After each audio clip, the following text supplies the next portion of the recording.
Ya.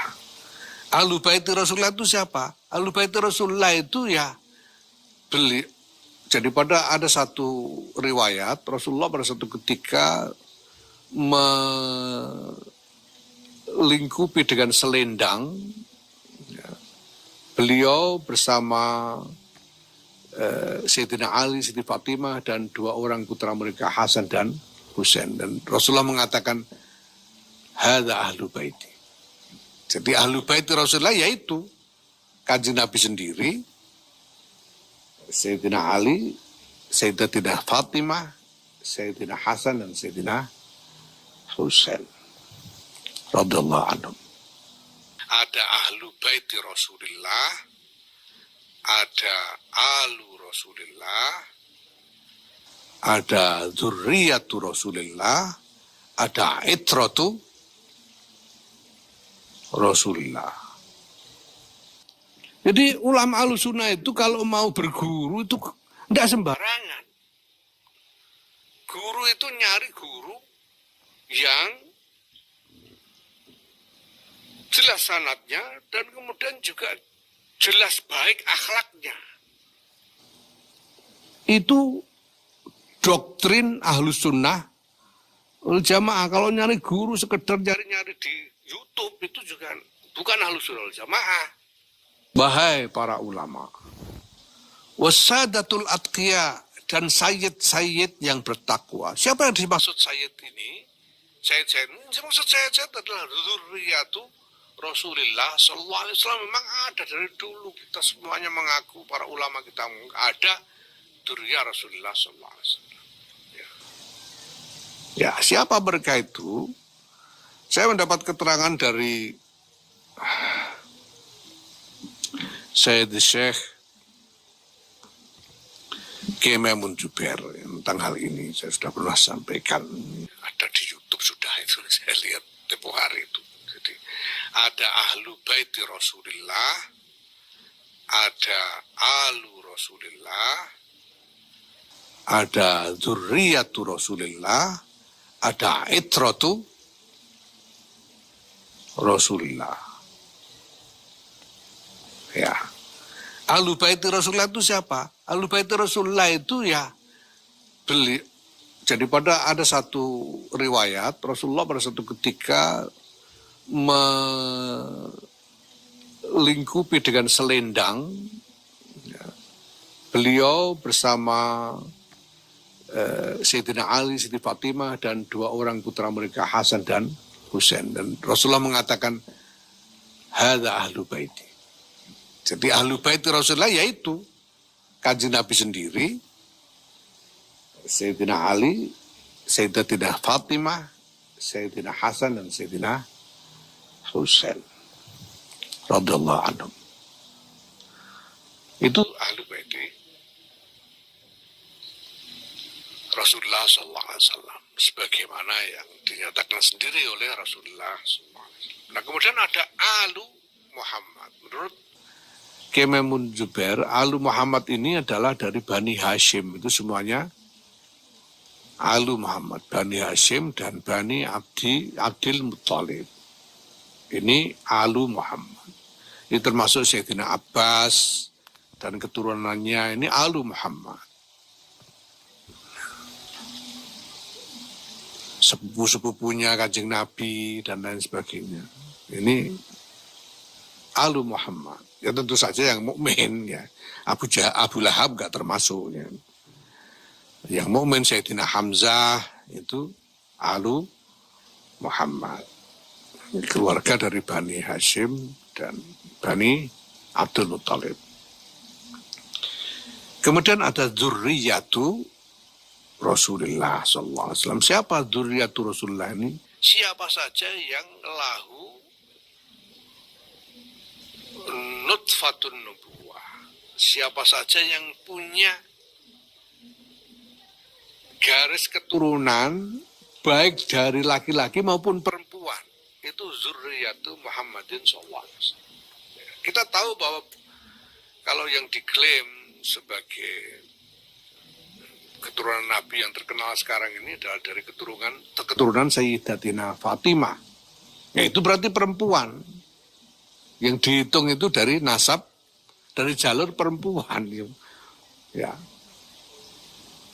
Makanya nggak dibilang Dzurriyyatu Ali, nggak dibilang Dzurriyyatu Ali, karamallahu wajhan, Dzurriyyatu Muhammad, walaupun dari perempuan Siti Fatimah.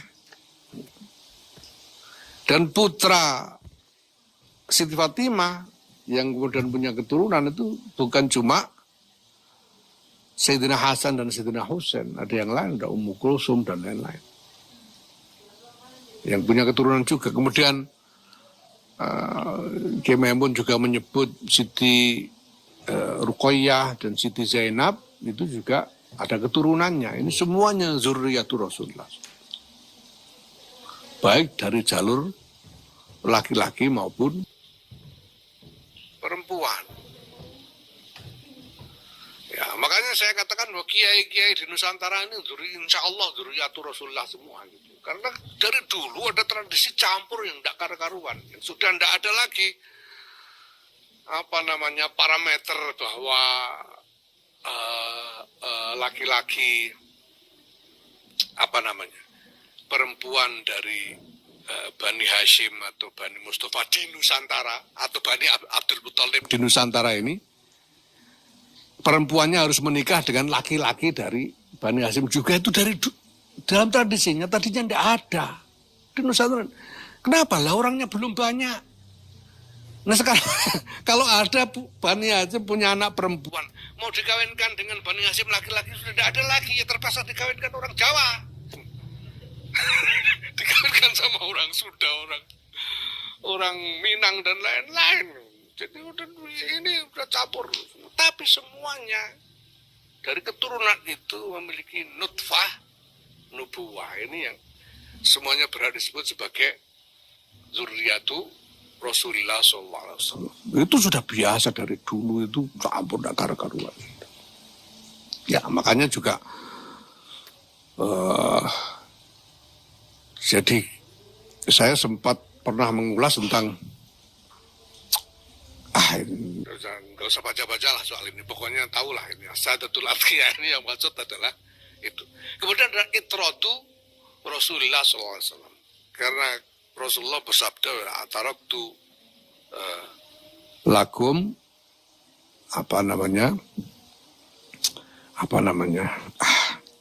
pokoknya aku meninggalkanmu dua hal. Ya.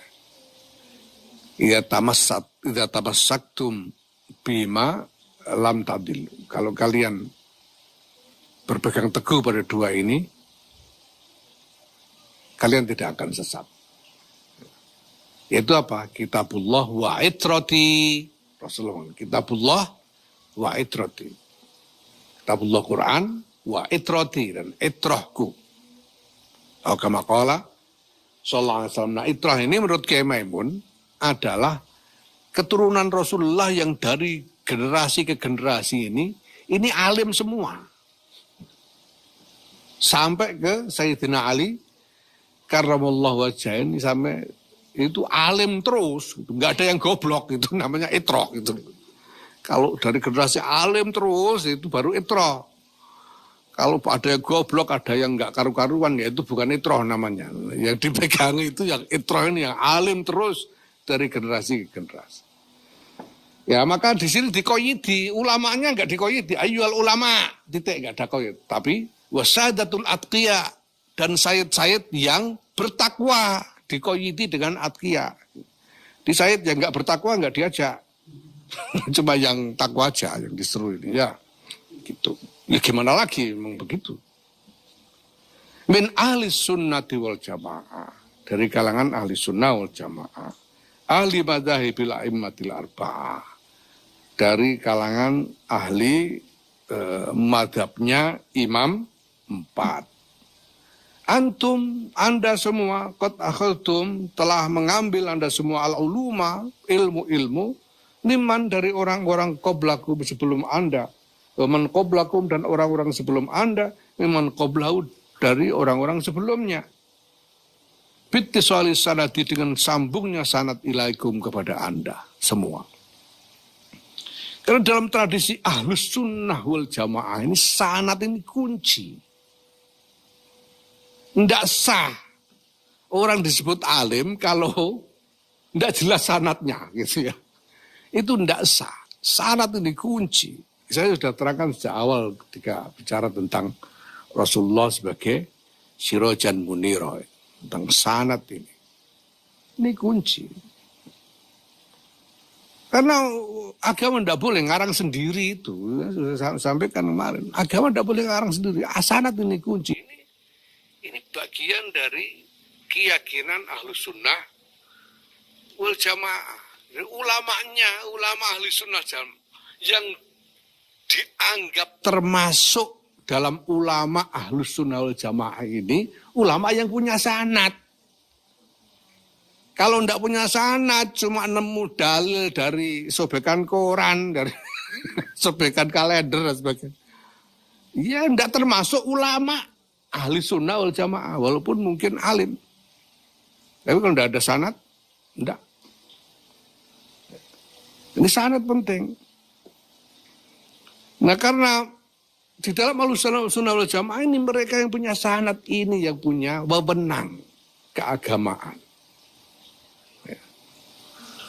Mereka ini punya sanad ini. Ya.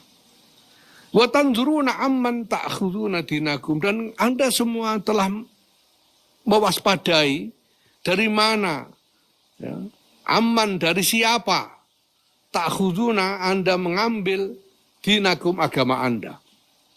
Jadi ulama Ahlus Sunnah itu kalau mau berguru itu tidak sembarangan. Guru itu nyari guru yang jelas sanadnya dan kemudian juga jelas baik akhlaknya. Itu doktrin Ahlus Sunnah wal Jamaah. Kalau nyari guru sekedar nyari di YouTube itu juga bukan Ahlus Sunnah wal Jamaah. Nyari yang jelas sanadnya dan jelas baik akhlaknya, jelas mulia akhlak, itu guru. Ya, nanti ada dalilnya itu. Ya. Jadi selalu hati-hati dalam memilih guru, karena dari gurulah kita mengambil agama. Kita mengambil agama dari guru, dan agama itu saya sudah bilang tempo hari tidak cuma soal pemahaman akal, tidak cuma soal laku lahiriah, tapi ada dimensi ruhaniah yang paling menentukan di situ. Nah karena para ulama Ahli Sunnah wal Jamaah ini disiplin di dalam doktrin sanad dan doktrin meneliti guru-guru ini, maka mereka punya wewenang. Sehingga dikatakan fa'antum, maka Anda semua adalah khazanatuha, gudang-gudangnya ilmu, wa abwabuha, dan pintu-pintunya ilmu. Wala tu'tul buyuta, dan janganlah kalian semua memasuki rumah illa min abwabiha, kecuali dari pintu-pintunya. Faman, maka barang siapa ataha memasuki rumah-rumah min ghairi abwabiha, tidak dari pintu-pintunya, orang macam itu yang masuk rumah ini rumah itu masuk tapi tidak lewat pintu, itu sumnya dinamai sarikon, maling. Jadi masuk rumah itu lewat pintu, kalau masuk rumah sana rumah sini nggak lewat pintu, lewat gendeng semua, maling namanya gitu. Gitu. Nah ini kenapa? Ini yang pertama-tama diajak. Karena yang dibutuhkan oleh dunia, oleh umat adalah jawaban dari agama. Dan yang berhak menjawab atas nama agama itu sekali lagi adalah ulama. Maka Hadratus Syekh Muhammad Hasyim Asy'ari memulai semua ini dengan menyeru para ulama.